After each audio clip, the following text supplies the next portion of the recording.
दरम्यान पहलगाम हल्ला 8 ते 10 दहशतवाद्यांकडून झाल्याची माहिती आहे। दहशतवाद्यांना 2 ते 3 स्थानिकांची मदत झाल्याची देखील सूत्र माहिती देत आहेत। दहशतवाद्यांपैकी 5 ते 7 जण पाकिस्तानी असल्याची माहिती आहे। कोणाला शंका येऊ नये म्हणून स्थानिक भाषेत संवाद साधला जात होता। पोलिसांच्या वेशातल्या स्थानिकांनी दहशतवाद्यांना मदत केल्याची माहिती आहे। पोलिसांच्या वेशातल्या स्थानिकांनी रेकी करून मदत केली असं कळतंय। सोमेश कोलगे आपल्याला अधिक अपडेट देतील। सोमेश, जसजसा तपास पुढे जातोय काही खुलासे होत आहेत। या दहशतवाद्यांना कोणी आणि कशी मदत केली, काय अपडेट्स आहेत? नक्कीच या दहशतवाद्यांची एकूण जी संख्या आहे हल्ला करणाऱ्या दहशतवाद्यांची ती साधारण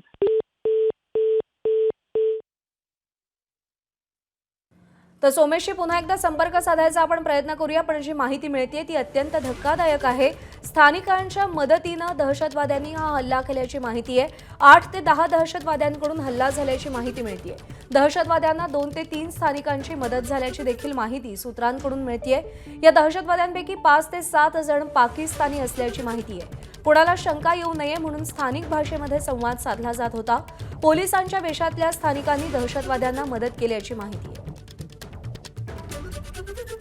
पुन्हा एकदा जाऊयात सोमेशकडून अपडेट जाणून घेऊया। सोमेश, नक्कीच सर्वसाधारणपणे या सगळ्या एकूण हल्लेखोरांमध्ये 8 ते 10 दहशतवाद्यांचा समावेश होता असं कळते आणि त्यापैकी 2 ते 3 दहशतवादी जे होते ते तिथले स्थानिक होते।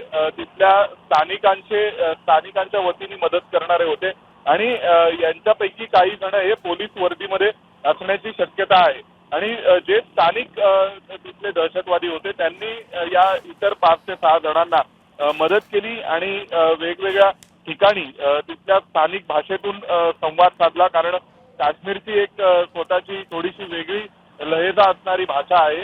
तर या भाषेमध्ये संवाद साधत ते पाकिस्तानी दहशतवाद्यांना मदत करत होते। त्यांना वेगवेगळ्या ठिकाणी त्यांनी पोहोचवलं आणि त्यानंतर आता पाकिस्तानच्या दहशतवाद्यांचा मूळ हात असल्याचं कळते आणि 2 ते 3 दहशतवादी हे तिथले काश्मीरचे स्थानिक असल्याचं समजतंय। एकूण 8 ते 10 दहशतवाद्यांनी जवळपास 7 तरी किमान दहशतवादी असावेत ज्यांनी हा हल्ला केला अशी माहिती सध्या मिळते।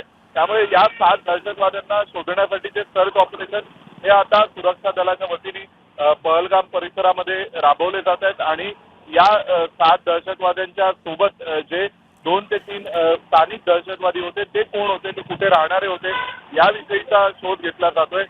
पोलिसांच्या वर्दीमध्ये हे दहशतवादी होते असं समजते। आपल्याला जी माहिती मिळाली आहे त्यानुसार हे सगळे पर्यटक घोड्यावर बसलेले होते आणि तिथे अश्वारोहण केलं जातं पर्यटकांकडून।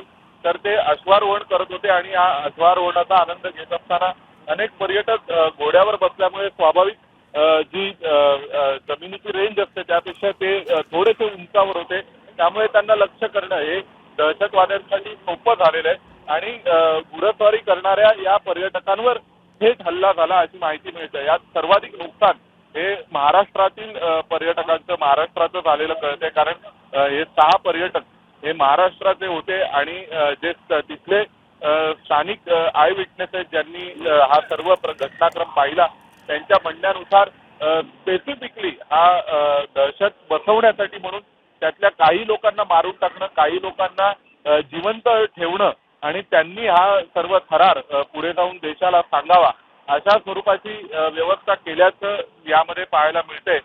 विशेषतः धर्मनिहाय ओळख पटवून घेऊन जे गैरमुस्लिम होते त्यांना टार्गेट केलं गेलं असंही पर्यटकांचं म्हणणं आहे, जे सध्या या संपूर्ण हल्ल्यातून वाचलेले आहेत त्यांचं। त्यामुळे हा दहशतवादी हल्ला होता यात कोणती शंका नाहीये। हा आंतरराष्ट्रीय स्तरावरून आखला गेलेला प्लान होता यामध्येही कोणतीही शंका नाहीये आणि या सगळ्यामध्ये मोठी एजन्सी किंवा पाकिस्तान सारखा देश आणि त्याचाच सहभाग असण्याची शक्यता सर्वाधिक आहे, कारण काही दिवसांपूर्वी पाकिस्तानच्या लष्कर प्रमुखांचं देखील विधान या संदर्भाने आलं होतं की काश्मीरमध्ये आम्ही लढाई करत राहू आणि पाकिस्तानच्या निर्मितीचा इतिहास हा कायम आपल्या मुलाबाळांना शिकवला पाहिजे असं विधान त्यांनी केलं होतं आणि आपण तहकूर राणाला भारतात आणणं, त्या दरम्यानच्या काळात पाक ऑक्युपाईड काश्मीरमध्ये लष्कर ए तैयबाच्या एका फुटीरतावादी नेत्यांनी प्रक्षोभक भाषण करणं आणि त्या सगळ्या घटनांनंतर अशा प्रकारे दहशतवादी हल्ला होणं, त्यामुळे हा दहशतवादी हल्ला हा सर्वसाधारण स्थानिक कुठल्या तरी दहशतवादी गटाकडून केला गेलेला नाहीये, तर यामागे एक मोठा आंतरराष्ट्रीय षडयंत्र नक्की आहे. आणि पाकिस्तानी ज्या प्रकारे 26/11चा मुंबई हल्ला केला होता,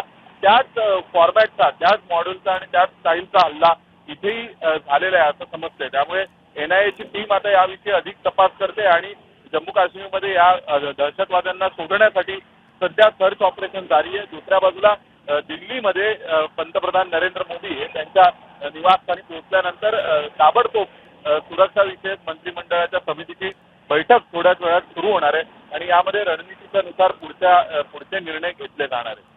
निश्चित सोमेश, तू सोबत राहा, आणखी काही अपडेट्स तुझ्याकडून जाणून घ्यायचे. दरम्यान पंतप्रधान नरेंद्र मोदी हे नवी दिल्लीमध्ये दाखल झालेले आहेत. पहलगाम हल्ल्यानंतर सौदी अरेबियाचा दौरा अर्ध्यावरच सोडून मोदी दिल्लीत पोहोचलेत. आज मोदींच्या अध्यक्षतेखाली सुरक्षाविषयक मंत्रिमंडळ समितीची बैठक होणार आहे.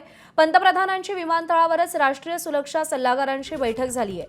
विमानतळावरच परराष्ट्र व्यवहार मंत्र्यांशीही चर्चा झाली आहे. परराष्ट्र खात्याच्या सचिवांशीही पंतप्रधानांनी तातडीची चर्चा केलेली आहे. पुन्हा एकदा जाऊयात, सोमेश सध्या आपल्यासोबत आहे. सोमेश, आता केंद्रीय स्तरावरती हालचालींना कसा वेग आलाय, काय पाऊल उचललं जाणार आहे केंद्र सरकारकडून, काय रणनीती? नक्कीच आता आपण नवी दिल्लीत आहोत आणि दिल्लीमध्ये अगदी थोड्याच वेळात या संदर्भातील मंत्रिमंडळाच्या समितीच्या बैठकीला सुरुवात होणार आहे. राजनाथ सिंग संरक्षण मंत्री हे सध्या दिल्लीमध्ये आहेत.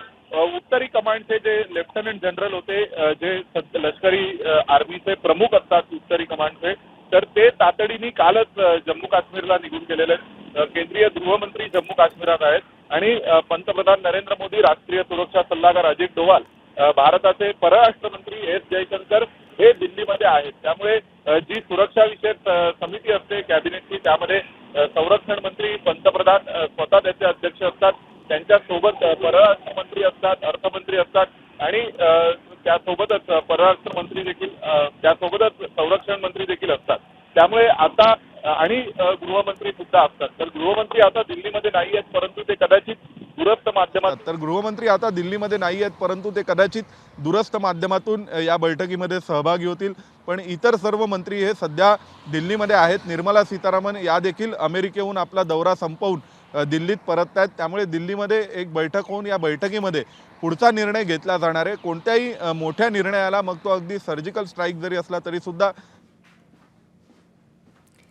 सोमेश, निश्चित धन्यवाद दिलेल्या सगळ्या सविस्तर माहितीसाठी. ABP माझा, उघडा डोळे बघा नीट.